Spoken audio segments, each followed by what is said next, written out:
Now, here's a question. Would you give an interview with a brown paper bag over your head? Would you? I mean, really?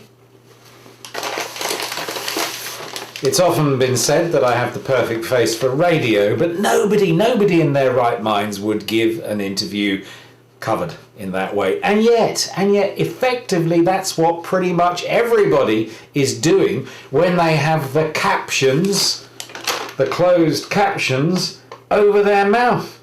You need to be able to see people's mouths. So in this short video, I'm going to show you how you can get the captions in the right place here, rather than in the wrong place, so that your whole damn head is covered. It's all about the framing of your shot, whether you're using a separate camera, as we've got with this setup here at ACM Training, whether you're using the little hidden camera behind the glass in your laptop lid, whether you've got a clip-on webcam on your PC screen, or perhaps whether you're using the camera in your smartphone or your tablet. How do you appear in the frame?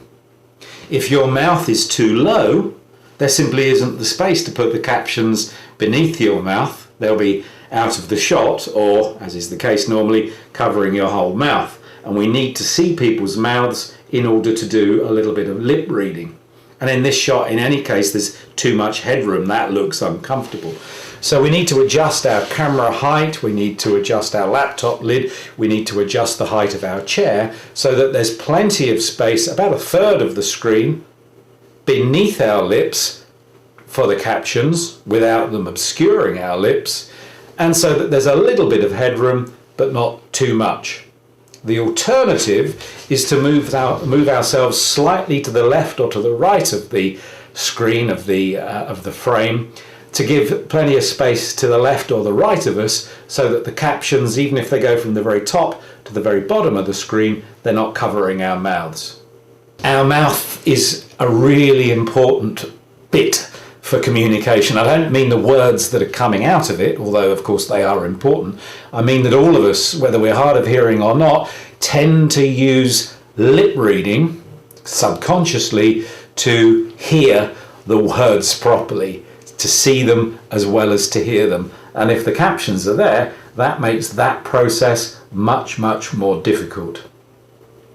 Now, it is possible with some of the caption generating software packages and apps to change what's called the opacity of the block against which the words, the text appears. So in this example, I've got a black background with white text.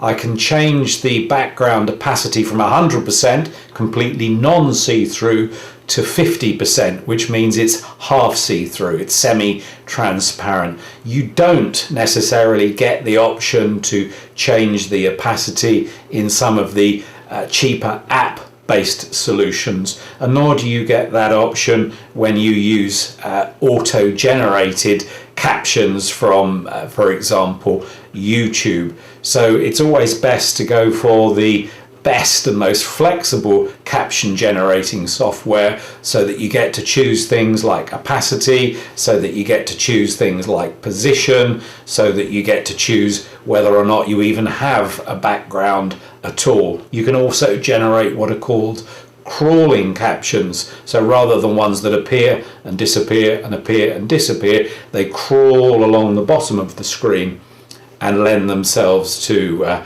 having a single line rather than a multiple line. So remember, please don't in effect wear a paper bag over your head when you're doing an online video with captions. It simply isn't going to work. Oh, it's hot in there.